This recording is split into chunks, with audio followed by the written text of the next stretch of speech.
Halo Miss Feby. Halo Mr. Martin, apa kabar? Baik. Sehat semua ya? Iya sehat. Oke. Iya. Mulai perkenalan diri dulu kali ya Miss ya. Oke. Kalau saya itu saya sebenarnya ada pengalaman mengajar itu yang lama bukan di pendidikan usia dini, tapi saya lama ngajar itu di tingkat SMP kalau pas kemarin SMP kelas 3. Lalu baru 2 tahun yang lalu, sekitar 2 atau 3 tahun yang lalu itu saya mulai join Montessori, dan sampai sekarang saya masih menekuni Montessori. Diploma Montessori saya masih belajar.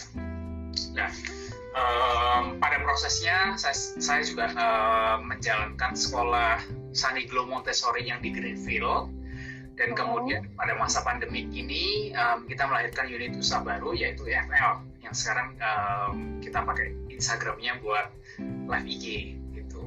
Nah, Miss Feby, ini sebenarnya dulu saya kenal sama Miss Feby karena Miss Feby itu awalnya masuk sebagai salah satu parents yang betul. ikutin programnya Sunny Glow Montessori Greenfield. Iya, dulu anak-anak saya 2 orang, yang satu sekarang usia 4,5 tahun, sekarang 3 tahun lebih. Itu dulu ikutan kelas bermainnya Pak Martin. Itu waktu tahu Sunny Glow buka di Greenfield tuh seneng banget. Akhirnya ada kelas Montessori, akhirnya kita kesana main dan emang cocok. Dan waktu kenal sama Pak Martin, emang sangat mengapresiasi ya sebagai kepala sekolah, sebagai yang in charge di sana tuh sangat concern sama pendidikan anak usia dini. Jadi kita sih nyambung ya sampai sekarang akhirnya ya Pak ya. Nyambung. Makanya senang sih bisa setahun belakangan kita kerjasama ya di Sunny Glow. Akhirnya bikin barengan bikin EFL ini ya. Iya. Terutama yang saya ingat dari Miss Feby. Miss Feby ini juga seorang diploma seorang yang belajar Montessori juga, dan sekarang pendidikan Montessori-nya di rumah. Yang menarik adalah dia rencana untuk nyekolahin anaknya kira-kira umur berapa, Miss? Belum tahu karena anak-anak saya belum mau sekolah. Yang pertama itu, terus kedua juga lagi pandemi kan. Kita juga belum nemuin sekolah yang pas buat mereka. Jadi sih kita nikmatin aja sih sekarang berkegiatannya di rumah dengan ilmu Montessori yang sudah saya peroleh selama ini. Tapi masih terus belajar, masih belum puas karena saya merasa sangat kurang gitu. Jadi makanya suka sih kita kerjasama. Saya banyak belajar dari Pak Martin juga soal pendidikan anak usia dini ini. Iya, saya juga belajar sama Mas Feby banyak. Sebenarnya yang cukup menarik adalah kemarin pada waktu kita buka pertanyaan di live IG, itu ada yang mau tanya usia sekolah itu mulai umur berapa gitu. Jadi ini akan sangat menarik. Nah, sebelum kita menjawab pertanyaan itu, kita save pertanyaan itu untuk di akhir ya. Jadi kita mau terespek dulu dari awal. Jadi supaya kita dapat pemahaman yang keseluruhan, kemudian dari situ kita bisa simpulkan. Ya, jadi kita hari ini bahas soal itu kan, tujuan pendidikan anak usia dini juga. Jadi pas banget nih nyambung ya sama obrolan kita sekarang. Iya. Kalau ngomong-ngomong soal pendidikan anak usia dini tuh dulu nih jujur ya sempat mikir kalau pendidikan anak usia ini kayaknya nggak terlalu penting deh. Kenapa? Karena kalau ditanya orang nanya sama aku gitu, ingat nggak sih apa yang terjadi waktu di bawah 6 tahun, di bawah kamu usia 6 tahun, kamu masih ingat nggak? Kayaknya nggak begitu ingat ya, cuma momen-momen tertentu aja gitu. Sampai akhirnya saya sempat mikir, kayaknya kalau saya nggak terlalu banyak in charge ngurus anak gitu di usia-usia di bawah 6 tahun, kayaknya juga nggak apa-apa deh. Karena anak tuh baru inget kan di atas 6 tahun kan biasanya.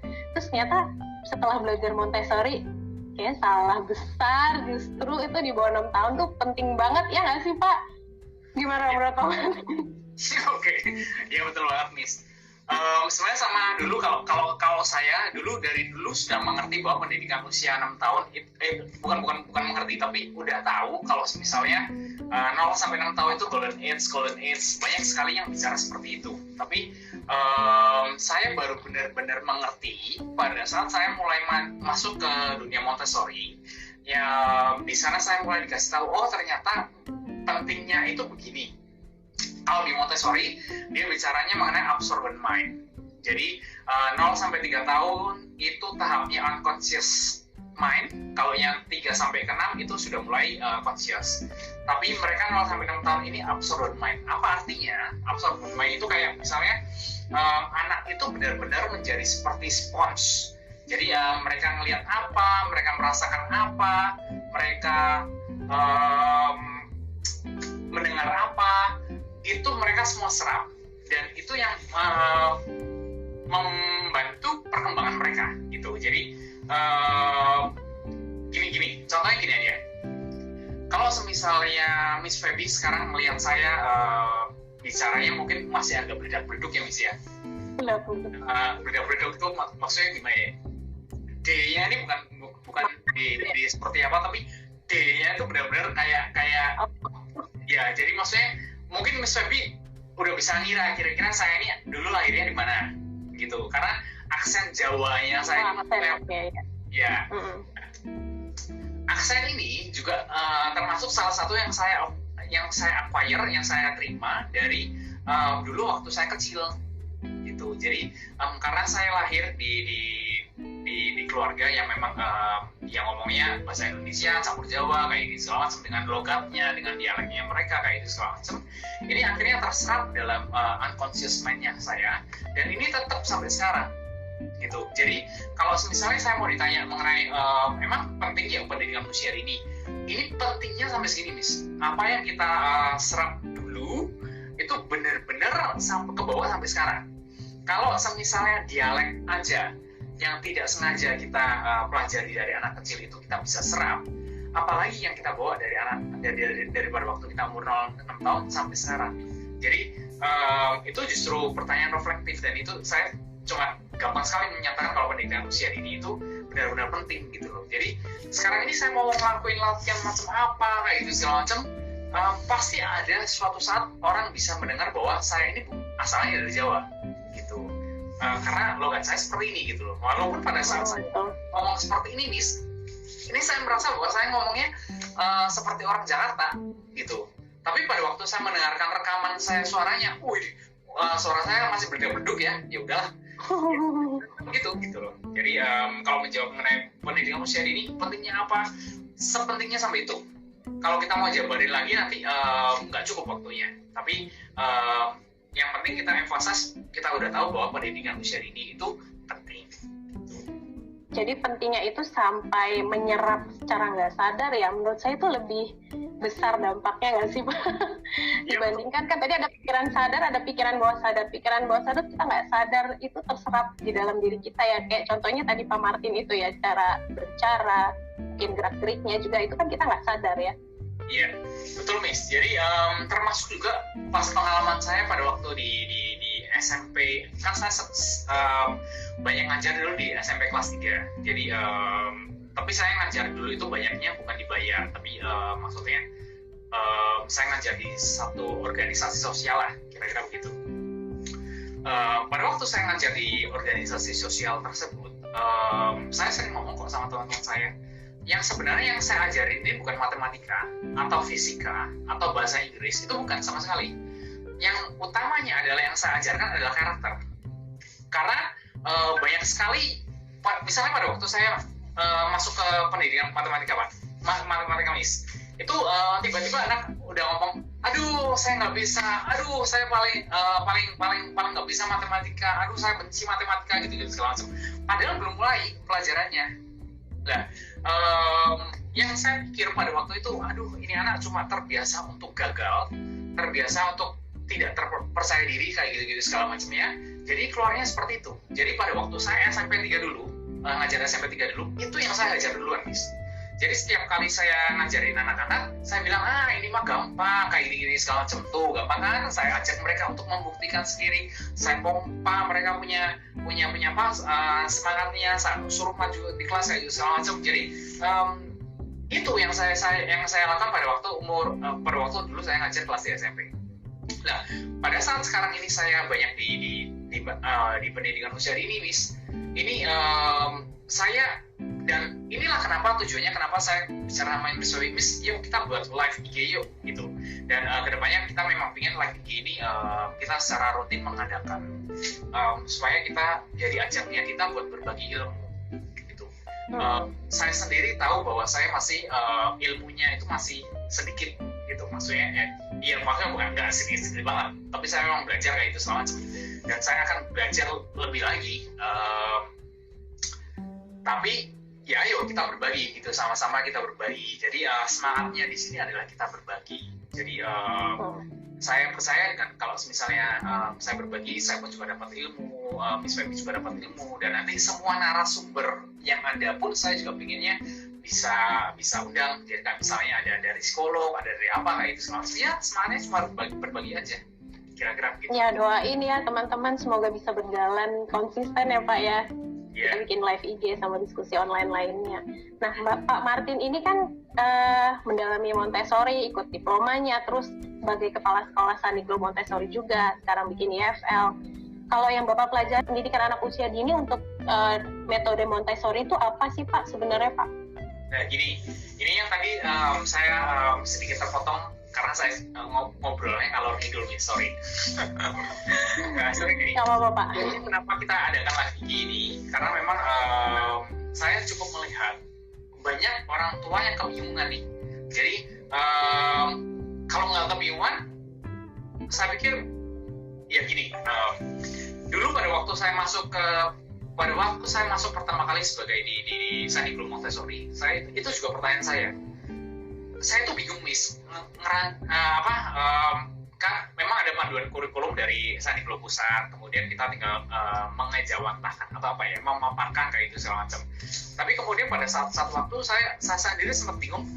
Jadi tujuannya apa ya? Karena begitu banyak skill yang saya mau ajarkan sama anak-anak. Jadinya gimana gitu loh. Jadi makanya saya dari mana? Bingung. Dari mana? Kemudian apa ya yang paling penting ya gitu segala macam. Makanya saya do my own little research dulu sampai saya beneran ketemu sama salah satu coachnya Maria Montessori.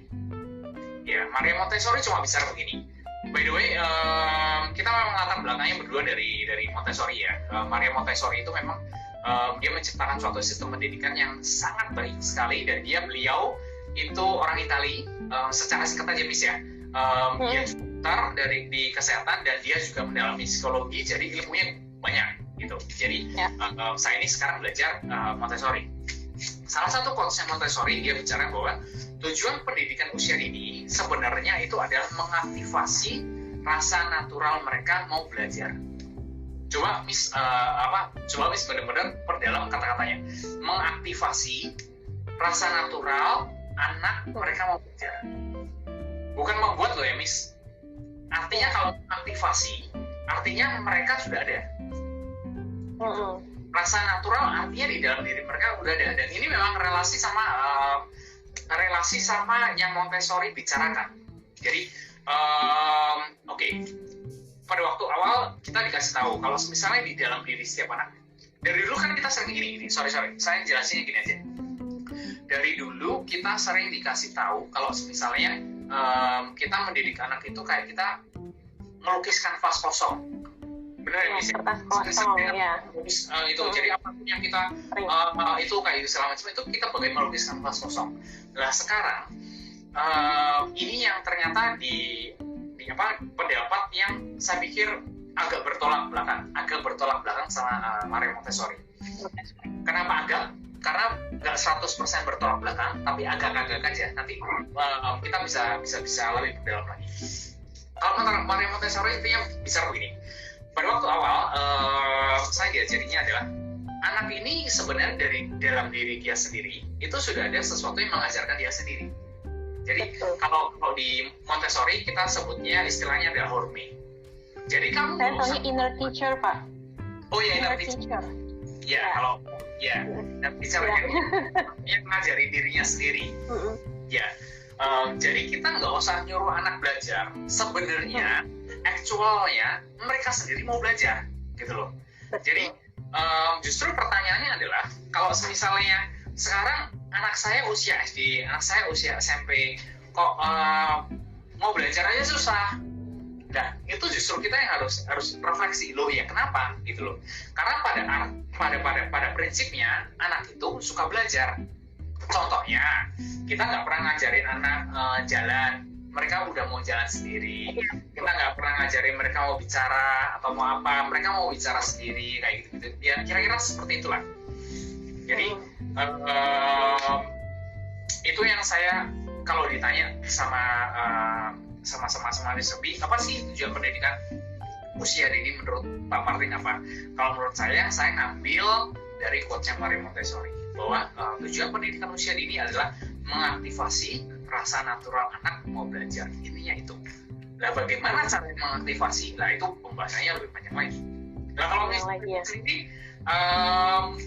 pendidikan usia dini, kan Miss Febi sekarang ngajarin anak kayak segala macam. Menurut Miss Febi apa yang penting dari tujuan pendidikan anak usia dini? Kok sampai sekarang berani ini nggak masukin ke sekolah? Pertama karena pandemi juga belum bisa masukin. Kedua ya emang setelah belajar ada nilai-nilai keluarga yang ingin ditanamkan dari rumah sih. Kayak misalnya mungkin di setiap keluarga beda-beda, tapi kalau dari keluarga kami sendiri sih pengen anak-anak itu bisa mandiri, terus punya kemampuan berjuang. Ya, jadi kita banyak mengadopsi juga dari filosofi Montessori, kayak tadi Pak Martin bilang kan, mengaktifasi keinginan alami anak untuk belajar.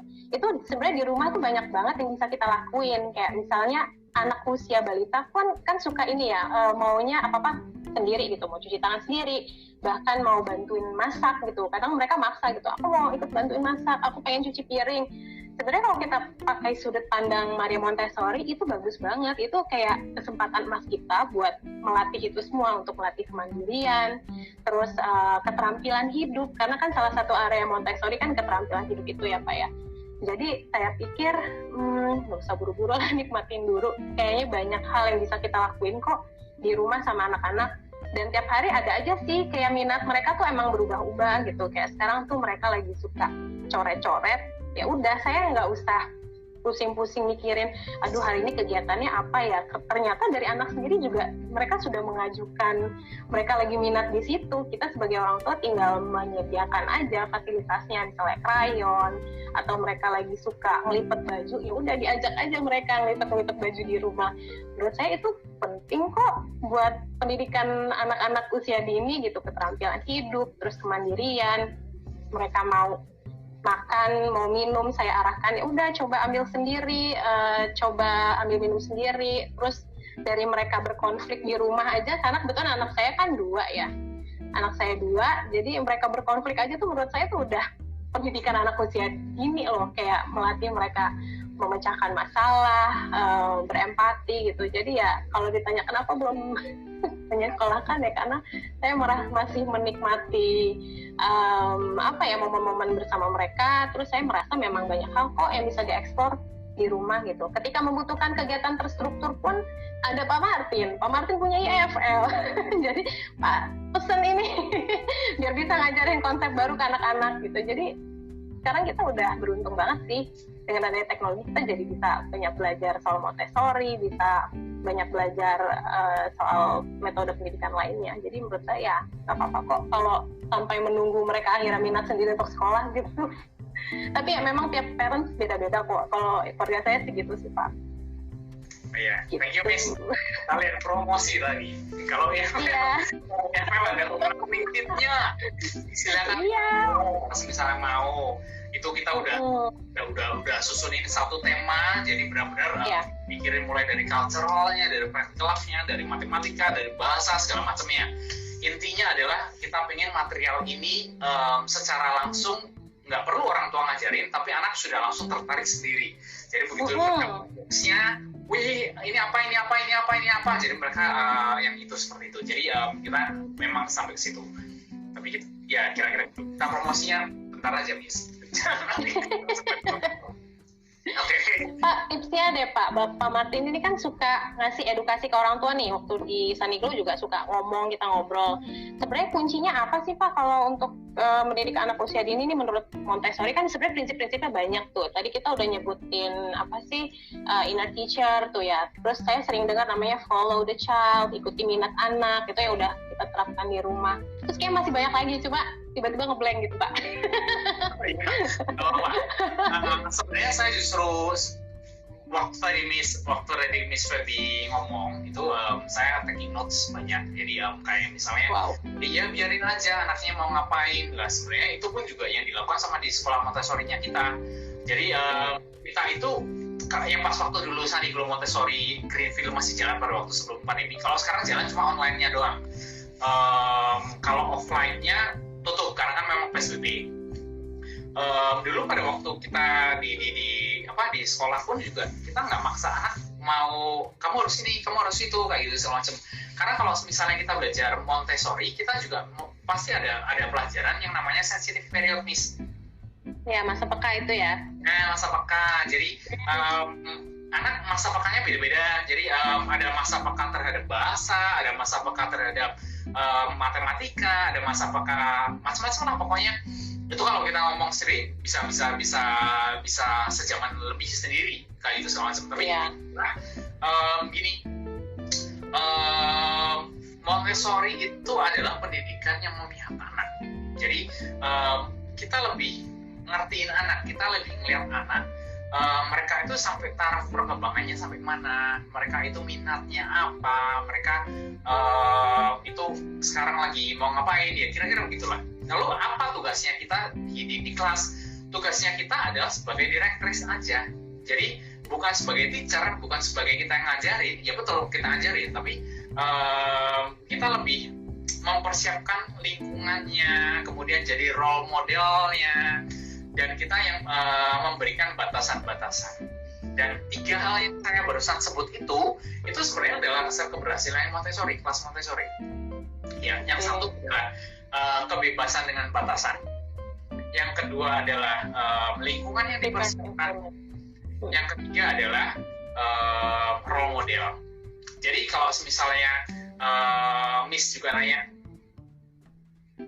Pak, kita live IG berbagi kayak gitu segala macam, gunanya buat apa? Banyak sekali gunanya. Karena kalau misalnya kita mempengaruhi orang tua itu juga mendapatkan hal yang positif, dan kemudian itu mereka refleksikan dalam dirinya mereka, itu anak-anak secara tidak langsung nyerap. Tadi saya sempat gini, sebelum live ini saya sempat ngadain survei kecil sama teman-teman saya. Saya cuma nanya sama mereka, menurut kalian itu apa ya, pendidikan apa atau perlakuan apa dari orang tua kalian yang kalian ingat sampai sekarang ini, yang menentukan, yang menjadi faktor besar daripada kesuksesan kalian? Ya, saya nanya ke teman saya, ada yang kerjanya di Kalbe, levelnya udah atas sekali, dan macam-macam. Jadi different background kayak gitu segala macam. Menariknya ada satu orang yang cukup ngomong, saya itu pokoknya intinya dia ngelihat mamahnya atau papahnya itu nggak pernah malas-malesan, nggak pernah leha-leha kayak gitu segala macam. Jadi ya udah, aku ngikutin aja. Nah, kira-kira begitu. Itu sebenarnya itu membuktikan teorinya Maria Montessori yang bicara kalau misalnya absorbent mind, dan juga yang membuktikan kalau misalnya Maria Montessori ini benar nih 3 resep keberhasilan yang tadi kita ngomong, bahwa salah satunya ada role model. Jadi memahami 2 prinsip seperti ini aja, ini pun juga pendidikan gitu. Jadi kalau kita memahami kalau misalnya si anak itu absorbent mind, dan kemudian penting bahwa dia punya role model yang bagus, itu aja juga pendidikan. Maksudnya gini, kita mau anak kita berbahasa yang bagus, berbahasa yang sopan. Oh iya, berarti kita juga harus nyontohin sopannya itu gimana pada saat kita berterima kasih orang, pada saat kita minta maaf sama orang atau apa kayak gitu segala macam. Jadi ya kira-kira gitu. Saya ngomongnya kayaknya jadi banyak, Miss. Apa? Bukan nggak ngelantur kemana-mana.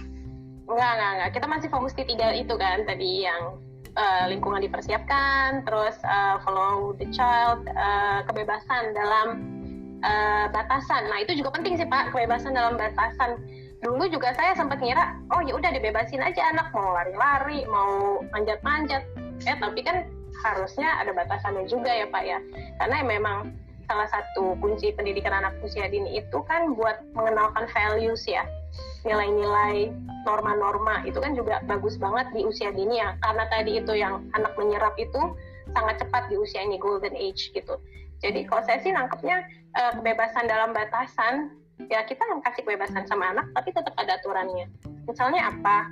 Mungkin kalau mamis di sini yang udah mulai menerapkan Montessori di rumah gitu, punya material gitu ya, saya selalu bilang sama anak-anak kalau habis pakai tolong dikembalikan gitu ya.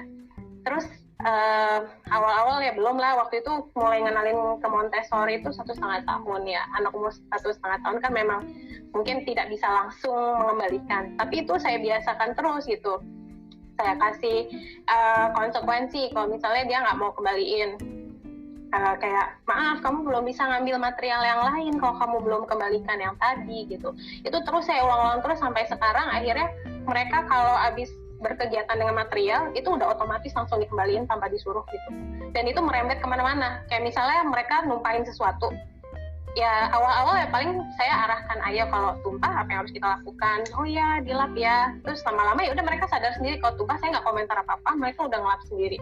Jadi itu sih salah satu prinsip Montessori juga tuh Pak, keteraturan, order ya. Yeah. Itu juga bisa banget diterapkan di rumah gitu. Dan memang ajaib sih menurutku, dengan kita bisa konsisten nerapin keteraturan gitu, anak jadi kebawa aja sama lifestyle-nya dia. Gitu, ngelihat kotor gitu rumah ada debu, mama aku mau nyapu ya, oh ya silakan sapu pakai sapu kecil, pakai pengki kecil, oh ya aku biarin dia nyapu. Bisa kok. Memang harus dikasih kesempatan juga, itu juga kunci Pak. Kasih kesempatan anak buat melakukan sesuatu yang mereka pingin, walaupun kita pikir ini pekerjaan orang dewasa loh, nyapu-nyapu, motong-motong, janganlah bahaya gitu, nggak usah lah, kasihan. Mungkin kalau kayak kakek nenek anak-anakku tuh masih ngeliatnya gitu, ngeliat anak nyapu, aduh kasihan banget cucuku disuruh nyapu gitu kan. Tapi kalau kita tahu belajar itu bagus, itu kesempatan yang bagus buat apa ya, membiasakan anak hidup teratur, hidup rapi. Pokoknya keren banget sih Montessori menurutku. Ya, betul. Saya sampai kompleks sekarang. Oh ya, saya mau nyampain. Nanti kita ada sesi jawab untuk Q&A. Jadi kalau misalnya dari yang baca, yang ngikutin live Instagram kita mau ada pertanyaan, silakan komen. Nanti kita akan coba tetap dan kemudian nanti kita akan coba jawab. Ya. Iya, bisa komen di ini ya, di live IG-nya kalau mau tanya-tanya. Komen aja, nanti kita akan liatin dan kemudian kita akan jawab. Oke. Thank you Miss, tadi pemaparan yang baik. Dan sebenarnya kalau kita mau ngobrol itu bisa panjang banget, karena kalau iya sih, banyak banget yang harus dibahas. Iya, kalau ditanya mengenai kebebasan dan batasan itu gimana? Karena ada dua kubu nih, ada yang saya harus memberikan disiplin, harus apa kayak segala macam, tapi ada juga yang memang memberikan kebebasan. Ada banget yang orang tua yang benar-benar ngasih anaknya mau ngapain aja silahkan, tapi nggak ada batasannya. Tapi benar juga ada orang tua yang sukanya ngatur-ngatur, ngarang-ngarang, nggak boleh ini, nggak boleh itu, nggak boleh ini, nggak boleh itu, kayak gitu segala macam. Nah ternyata setelah kita belajar Montessori, ternyata yang bagusnya itu adalah kebebasan dan batasan. Bukan larangan yang kamu, bukan larangan atau punishment yang kamu kasih ke anak, tapi sebenarnya ada konsekuensi. Nah, bedanya itu apa aja, itu kita bisa breakdown-nya lama dan kayak gitu. Tapi nggak apa-apa kalau misalnya yang dari yang join di sini mau bertanya sesuatu yang praktikal, maksudnya apa? Kalau seperti ini gimana saya harus bersikapnya atau apakah itu sama? Monggo silakan. Nanti kita mungkin sediakan 15 menit akhir kali ya Miss ya untuk menjawab pertanyaan seperti itu. Ya. Atau yang langsung kelihatan aja Pak, biar nggak tenggelam pertanyaannya juga nggak apa-apa sih. Iya. Nggak ada yang nanya, langsung kita jawab juga nggak apa-apa sih. Terus Pak, saya ada pertanyaan. Kenapa? Yang mau tanya berarti silakan aja kali ya Miss ya. Ya langsung, nanti kita coba langsung jawab biar nggak tenggelam pertanyaannya. Ya.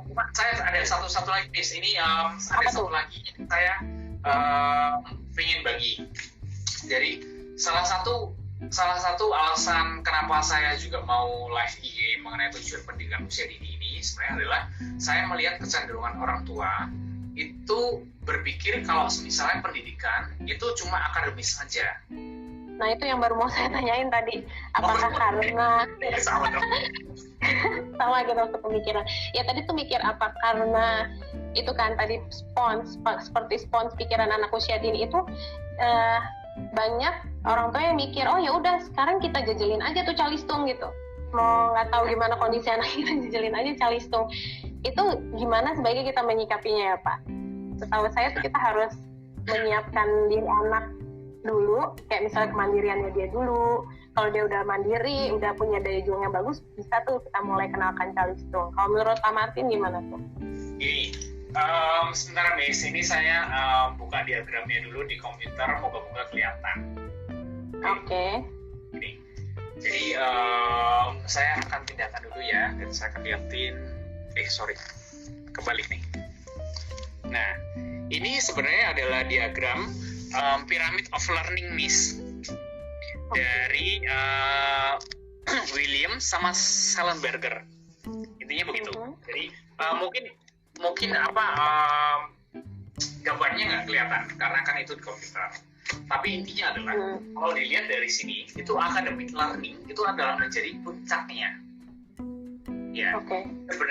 Tapi di bawahnya yang paling dasar itu adalah mengenai sensori. Jadi ada yang namanya paling dasar banget. Dasarnya. Paling bawah. Paling dasarnya itu sensori. Setelah itu sensori motor. Setelah itu perseptual motor. Setelah itu cognition. Baru atasnya itu adalah memang akademik. Ya. Nah, saya memang bukan ahlinya untuk bicara di sini. Nanti suatu saat mungkin saya akan undang psikolog untuk bicara di sini. Tapi intinya ini yang saya bicara dari ini yang kembali lagi menjawab pendidikan, kembali lagi menjawab pertanyaan tujuan pendidikan usia dini ini apa? Saya akan jawab sebenarnya bukan akademik sama sekali, karena banyak sekali orang tua yang mikirnya pendidikan atau sekolah itu adalah akademik, yang which is sekarang salah. Yang bukan salah, sorry, saya nggak boleh ngomong bicara. Yang dimana sebenarnya sekarang ada banyak hal lain yang harus dipikirkan. Saya pikir begitu. Kalau ditanya sama saya, tujuan pendidikan usia dini apa Pak? Saya kan balik lagi ke Maria Montessori. Ingat, tujuan pendidikan usia dini menurut Maria Montessori adalah menumbuhkan rasa aktivasi mereka ingin belajar. Gimana caranya? Itu ada banyak sekali caranya. Salah satu contohnya adalah yang tadi Miss sempat ngomongin. Kita ngikutin anak, jangan banyak peraturan, kemudian hukuman itu nggak ada, lalu digantikan dengan konsekuensi dan macam-macam, kebebasan dengan batasan, kemudian dengan private environment kayak gitu macam. Intinya itu adalah bagaimana cara kita mengaktifasi rasa natural mereka mau belajar. Itu tujuannya utamanya. Nah, berkaitan sama akademik ini, menyambung pertanyaan Miss Feby sama ini, kalau Maria Montessori ngajarinnya gimana gitu loh, calistungnya gimana kayak gitu segala macam. Nah, ini saya cuma ngomong kalau misalnya sesuai pengetahuan yang sering kali kita dengar bahwa anak itu baru siap akademis itu di umur 6 sampai 7 tahun. Makanya kenapa itu mulainya 6 sampai 7 tahun. Gitu. Iya. Jadi pemerintah 7 tahun kan SD. Iya. Kalau dulu 6 tahun, kalau sekarang kan 7 tahun. Jadi saya ngambil pelajaran 6 sampai 7 tahun. Nah, jadi saya ngambil apa ya? Jadi sebenarnya anak itu tidak diperkenalkan dengan akademik sebelum 6 sampai 7 tahun karena organnya baru siap untuk akademik 6 sampai 7 tahun. Tapi pertanyaan selanjutnya adalah, loh kok Montessori mengajarkan matematika di umur 4 tahun? Gitu. Itu dulu yang saya pikirkan, loh kok diajarin di umur 4 tahun? Katanya ngerti kalau misalnya itu. Katanya itu gitu. Tapi kalau selama 4 tahun ternyata baru saya ngerti. Kalau misalnya yang diajarkan Maria Montessori itu adalah games, adalah sesuatu yang anak-anak itu suka. Gitu.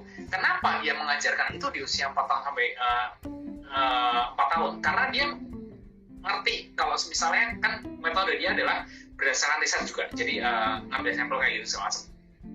Di usia 4 tahun itu ada yang namanya sensitivity to numbers. Ada masa sensitivitas untuk angka-angka. Jadi kalau misalnya kita tidak memanfaatkan hal itu, sayang. Tapi ngajarinya anak-anaknya itu bukan by akademis. Maksudnya akademis apa? Maksudnya akademis itu adalah worksheet, ada PR, kamu harus nyelesain ini, itu adalah akademis. Tapi kalau misalnya kita kayak bermain aja kayak misalnya, satu itu seperti apa, dua itu seperti apa. Kebetulan saya nggak bawa materialnya sekarang, tapi kalau misalnya ada kesempatannya nanti suatu saat saya akan bawa. Tapi kalau misalnya di menjadi suatu games itu akan oke. Itu ada pertanyaan. Ya, boleh langsung sebelum tenggelam. Nanti Miss Feby tolong catat dulu kali ya. Saya Nyelesain dulu. Saya nyelesain dulu apa yang saya bicarakan. Tadi sampai mana ya, Miss? Saya lupa. Mengenalkan matematika dengan secara games gitu. Mengenalkan matematika sih ini. Itu bukan akademik, tapi games, lebih ke games. Jadi anak-anak belajar dari sesuatu yang nyata, mereka belajar dari sesuatu yang konkret. Ingat itu. Quotes-nya Maria Montessori ada banyak sekali di internet. Mungkin kalau misalnya berkenan, coba dicari. Jadi dia bicara bahwa ya dengan bermain anak belajar, dengan menggunakan tangannya mereka belajar, gitu segala macam. Dan saya cukup banyak. Tapi intinya adalah begitu. Kalau misalnya ditanya lalu cara hitung, yang saya mau ngomongin lagi, sebelum kita memperkenalkan anak mengenai matematika di umur 4 tahun, itu sebenarnya persiapannya sudah mulai dari sejak dini gitu. Jadi persiapannya apa aja nih? Misalnya kayak kemampuan dia mendengarkan, kemampuan dia untuk duduk. Misalnya gini aja deh, kemampuan dia untuk duduk deh, Miss. Kalau misalnya kita nggak bisa, kalau anak itu masih nggak bisa duduk diem, gimana caranya kita mau ngajarin? Kira-kira begitu. Atau gimana caranya kita perkenalkan dengan itu segala macam. Jadi makanya kebutuhan anak untuk bergerak itu sebenarnya yang harus dicukupi dulu pada waktu usia-usia awal. Usia-usia 1 tahun, 2 tahun, 3 tahun, kayak gitu segala macam. Itu yang harus dicukupi dulu sejak awal. Nah, kebanyakan dari kita tidak aware sama kebutuhan mereka untuk bergerak, kebutuhan mereka untuk apa-apa kayak gitu segala macam. Jadinya ini yang terbawa sampai ke usia 4 tahun, 5 tahun, 6 tahun kayak gitu segala macam. Ini yang tadi saya sebutkan bahwa sebelum masuk ke matematika itu banyak sekali yang harus dipersiapkan. Nah, salah satu contohnya banyak sekali adalah itu. Apalagi contohnya misalnya kita mempersiapkan konsentrasi. Ya, konsentrasi didapatnya dari mana? Konsentrasi didapatnya dari kamu nggak gangguin. Intinya gitu doang. Sekarang ini kalau main itu sebaiknya tidak diajak ngobrol. Kalau dia lagi fokus banget, kita lihat wajahnya. Kalau lagi fokus banget, sebenarnya jangan diajak ngobrol, jangan banyak komentar ya, Pak ya. Iya betul. Iya. Jadi seringkali pada waktu saya di sekolah ya, kita ada permainan sensorial, karena kan kalau anak-anak umur 1 tahun, 2 tahun kayak itu segala macam, mereka masih sangat butuh sensorial yang seperti yang tadi. Contohnya apa Pak? Sensorial itu mungkin ada yang belum tahu Pak.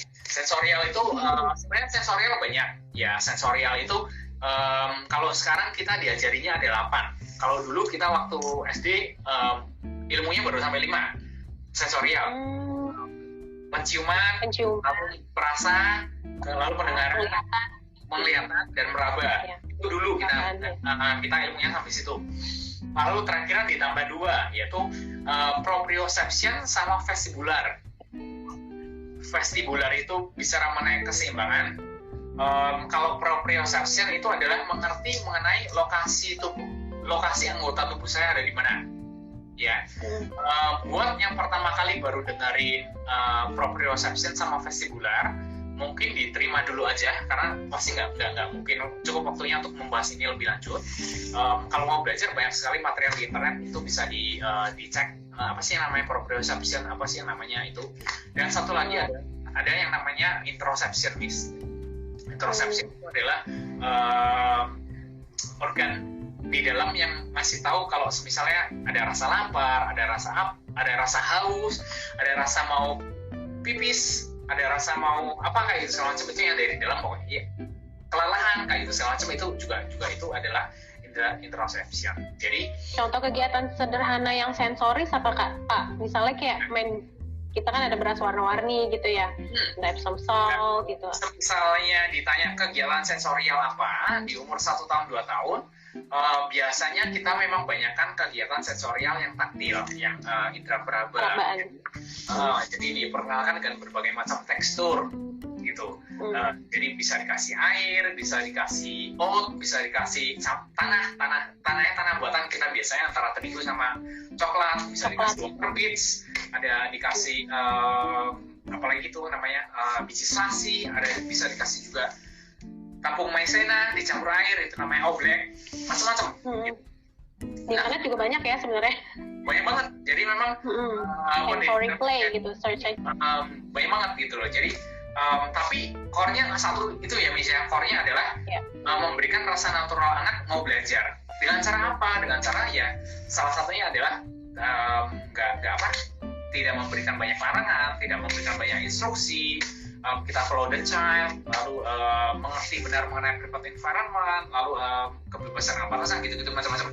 Jadi itu lebar lagi. Tapi intinya adalah tadi kan sampai ke pada mempersiapkan konsentrasi.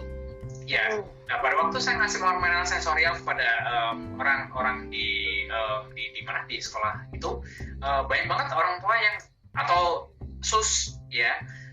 Itu yang gangguin. Jadi maksudnya ini gini aja atau ngatur-ngatur cara mainnya. Iya benar tuh. Gitu macam. Nah, justru itu yang menghambat perkembangannya mereka dalam membentuk konsentrasi. Itu kalau saya mau analogikan sama seperti kayak misalnya kita punya bos, lalu bosnya bilang kasih kerjaan, oke, tolong buat ini ya gitu. Lalu belum ada 5 detik dia langsung ngomong, gimana?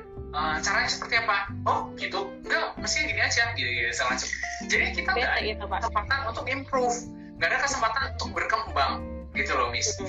Ya itu nah, jadi kalau ditanya ya banyak banget apa yang tujuan pendirian anak usia dini. Kalau ditanya ngajabarinya lagi itu banyak banget. Tapi yang saya cuma mau ngasih tahu sama kita semua yang baca di sini, ingat bahwa adalah tujuan utama pendidikan usia dini adalah mengaktifasi rasa natural mau mereka belajar. Nah itu dong, gitu. Jadi kalau ditanya lagi, kembali ke pertanyaan Miss ya, jadi gimana ngajarin sosial calistung kapan kayak gitu segala macam adalah ya begitu, dengan cara games. Kalau di usia dini dengan cara games, dengan sesuatu yang nyata. Tapi kalian ingat juga kalau misalnya sebelum ngajarin tes itu banyak sekali persiapannya. Dan persiapannya itu apa? Termasuk salah satunya adalah memperbaiki konsentrasi, problem solving, gitu-gitu segala macam. Yang mana itu diajarkan dengan kehidupan sehari-hari. Gitu guys. Betul. Ya mau sharing sedikit soal konsentrasi sih, yang saya terapkan selama ini kalau anak-anak lagi asik main. Apapun itu sih yang nggak penting, misalnya lagi mainin apa sih bijian yang ada di lantai itu lagi mereka liatin, main-main pakai jetting, itu saya ngeliat itu kesempatan bagus buat ngelatih konsentrasi mereka gitu. Atau nggak usah yang berkaitan sama Montessori atau sensory play, ya kayak lagi main Lego, mereka kayak lagi asik ngebangun rumahnya sendiri, atau main balok, mereka lagi seru main ngebangun bangunannya sendiri, itu kita biarin aja, bagus buat ngelatih konsentrasi mereka gitu.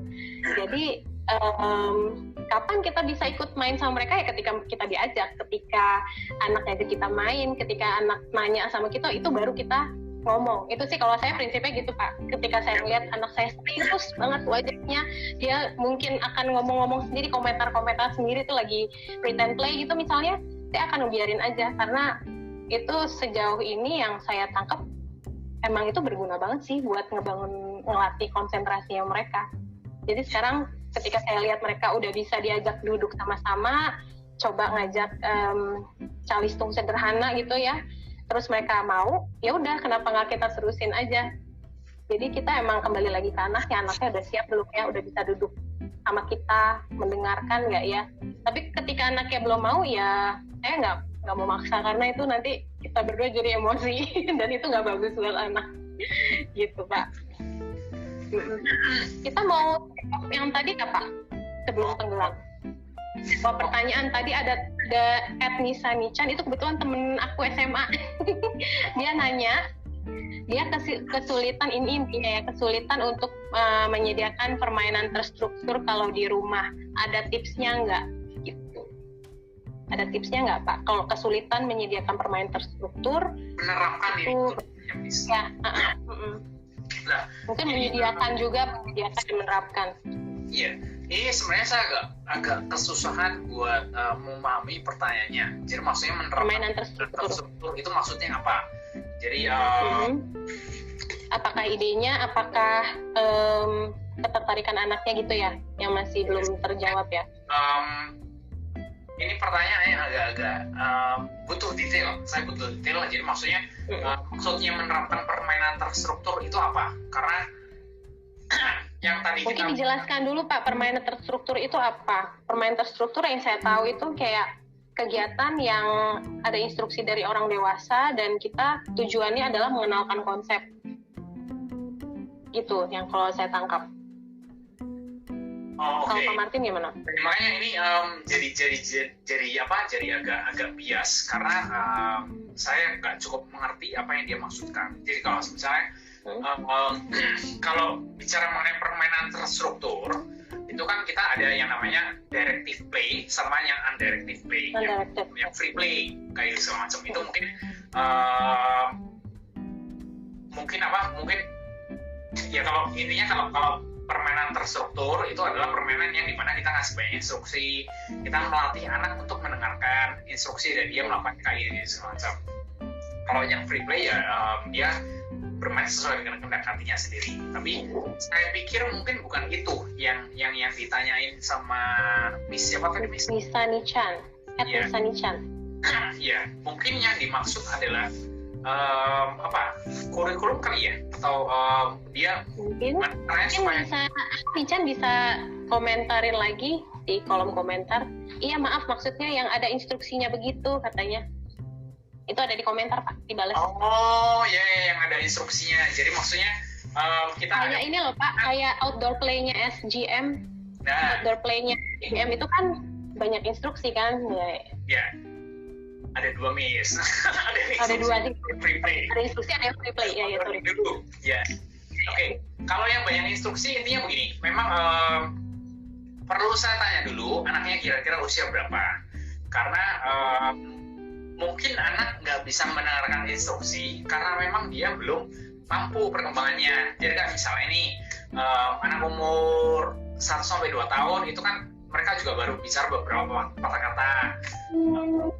Jadi kalau misalnya kita mau ngasih instruksi ke mereka, itu perlu dengan ekspresi.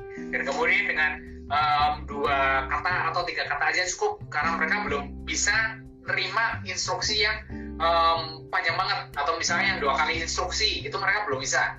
Jadi kesulitannya menerapkan permainan berstruktur sama anaknya, ini yang perlu dicari tahu dulu kenapanya. Bisa jadi mungkin sulitnya, karena memang anaknya nggak mau ngikutin permainan berstruktur, lah itu jawabannya beda lagi. Artinya kita harus melihat, anaknya umur berapa, dan kemudian ya macam-macam yang kita bisa observasi dulu. Tapi kalau misalnya bicara kesulitan menerapkan permainan berstruktur karena ada gangguan dari luar, misalnya ada apa, misalnya dari gangguan lingkungan atau apa kayak gitu semacam lagi, kita harus jawabnya beda lagi. Jadi intinya kalau karena itu bicara mengenai private environment, bicara mengenai kesepakatan kita dengan orang-orang rumah kayak gitu segala macam. Tapi kalau misalnya ditanya, anaknya dikasih permainan terstruktur, tapi dia nggak mau, dia maunya sesuai sekena hatinya sendiri. Artinya mungkin memang perlu dibiasakan, gitu. Jadi seperti yang saya bilang, memang pada naturalnya anak itu mau belajar, anak itu pengen belajar, dan banyak sekali orang tua yang dulu sempat ngomong sama saya, ya nih anaknya nggak mau nurut, maksudnya kita pengennya anaknya itu bisa iya pak, iya ma, apa, oh iya dilakuin kayak gini segala macam. Tapi yang sering kita lihat adalah anaknya itu lari-lari ke sana sini, lari-lari ke sana sini kayak gini segala macam itu loh, Miss. Jadi maksud saya kita kenalin dulu anaknya itu kenapa. Jadi maksudnya pada waktu itu yang saya ngelihat adalah memang anak ini memang dorongan impulsnya dia mau belajar itu kuat sekali. Jadi kalau misalnya orang mau impuls belajarnya mau kuat sekali kayak gitu segala macam, kan dia pasti dia disuruh disuruh begini, dia pasti nggak akan mau, karena I want to do it by myself. Seperti yang tadi saya bilang, kalau misalnya anak itu ada enforce-nya kayak gitu segala macam, makanya justru saya bilang sama orang tua, justru mestinya begini, kamu nggak usah bingung, justru senang, karena banyak sekali anak usia dini yang saya lihat justru nggak punya kehendak gitu. Makanya kalau misalnya anak kamu ini menunjukkan sifat-sifat yang begini, yang dia nggak mau dengerin aturan kayak gini segala macam, mungkin ya saya bilang mungkin karena bisa jadi saya harus lihat, saya juga harus melihat anaknya segala macam. Mungkin ini adalah suatu pertanda positif di mana dia mau belajar sesuatu dengan caranya dia sendiri, dan orang tua yang ngerti. Kita menganggap bahwa kamu harus belajarnya dengan cara saya gitu. Dan kira-kira mungkin itu bisa jadi misperception yang terjadi di situ. Lalu gimana Pak kalau misalnya kayak misalnya Miss Feby tadi sempat bicara, kita mau bilang nggak usah bicara permainan dulu ya, kita mau bilang bahwa kalau misalnya setelah selesai main kita harus mengembalikan pada tempatnya. Kan itu sebenarnya adalah juga sesuatu yang terstruktur. Ya, tapi kalau saya tanya sama Miss Feby pada waktu awal, memang anak diomongin begitu langsung tiba-tiba bisa Miss? Nggak bisa. Nggak. Harus pembiasaan. Iya, kuncinya adalah di situ. Konsistensi dan kebiasaan. Iya, tapi kita ngomongnya bukan melarang atau bukan memberikan instruksi yang jadi marah kalau misalnya itu malah marah atau nanti dikasih hukuman, bukan begitu. Tapi caranya adalah kita banyakkan memberikan memberikan konsekuensi, memberikan batasan. Itu yang disebut memberikan batasan.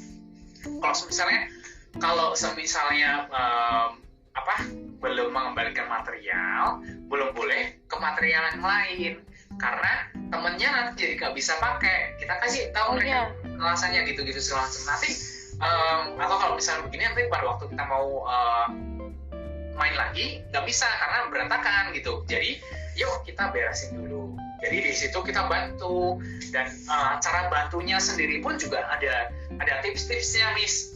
Itu sekali gini, saya singgung sekali kali ya. Ini ya boleh. Oke, tinggal 1 menit. Oke, cara bantunya anak supaya mereka mau ngeberesin sesuatu pun itu juga ada tipsnya. Tipsnya dari saya adalah lihat kemampuan anak gitu. Jadi jangan serta-merta langsung mikir anakku diajar untuk beresin, nggak mau. Padahal aku udah sering kali nih, udah konsisten nih, pokoknya kalau gini segala macam, tapi nggak mau juga. Nah, tipsnya adalah bukan gagal, tapi tipsnya adalah kita sesuaikan dengan kemampuan anak. Gitu. Jadi misalnya gini, Miss, dulu waktu di sekolah ada yang nuangin, kan saya ada satu botol yang isinya kacang hijau, lalu itu buat sensorial kira-kira begitu. Sama anaknya dibuka, lalu dia gitu. Nah, pertanyaan saya cuma mikir, kalau bagi orang dewasa itu adalah sesuatu yang sangat mengganggu. Iya, menyebalkan. Mungkin akan kok gitu sih gitu. Seringnya sih lihatnya gitu ya. Ini nggak gitu caranya. Sebenarnya itu adalah yang baik, karena dia mau bereksplorasi. Mungkin yang dia mau lakukan adalah gimana ya rasanya ya, kok ini lucu sekali, kacang hijau bisa bergerak kemana-mana kayak gitu segala macam. Dan kalau misalnya kita tahu itu juga termasuk salah satu adalah salah satu itu bagusnya di mana kayak gitu segala macam. Kalau kita tahu itu gitu. Jadi jadi pada waktu itu balik lagi, lalu gimana Pak cara ngajarinya kalau begitu? Apakah kita langsung itu kacang hijau semuanya ya kamu harus beresin kayak gitu segala macam? Ya enggak, harus dilihat dulu kemampuan anaknya. Kalau misalnya dia umur 1,5 tahun atau 2 tahun kayak gitu segala macam, mungkin yuk bantu Mister beresin. Jadi dia cukup ambil 1 atau 2 atau 3 kacang hijau aja, itu bagi saya udah cukup. Karena kelihatan yang penting niatnya gitu. Jangan kita paksa juga 3 menjadi 10 atau jangan kita paksa juga harus semuanya, karena nanti jatuhnya adalah anak stres gitu. Kalau sudah stres, dia udah mikir kalau misalnya mau bereskan mainan itu tidak menyenangkan gitu. Jadi ada tipsnya, ada triksnya. Jadi menanggapi hal ini, saya suka kesulitan untuk menemukan permainan berstruktur. Itu memang saya perlu lebih lagi mengenai detailnya apa, dan jadi saya bisa memberikan advice yang kira-kira gitu, Miss. Kalau menurut Miss Feby ada tambahan? Iya, tadi paling mau highlight aja sih, kata kuncinya tuh observasi ya. Jadi kita sebagai orang tua harus rajin mengamati anak tuh kayak gimana. Terus kita harus menggunakan sudut pandangnya anak juga ya. Maka dari itu penting tuh buat belajar tentang fase perkembangan anak dan masa peka anak gitu. Ketika kita sudah tahu kedua ilmu itu ya, kalau dari saya pribadi sih jujur itu membantu banget gitu. Jadi ketika anak mulai, yang kalau dari kacamata orang dewasa ini mengganggu banget gitu, tapi saya akan terdiam sebentar terus mikir, oke, ini sebenarnya dia lagi explore loh, ini memang lagi masa pekanya dia gitu. Jadi penting untuk selalu mengobservasi anak, terus mengelola ekspektasi kita sebagai orang tua. Itu penting sih, karena kadang kita sebagai orang tua pengennya anak begini begitu, tapi ternyata anaknya belum siap. Jadi kita harus mengelola ulang ekspektasi itu.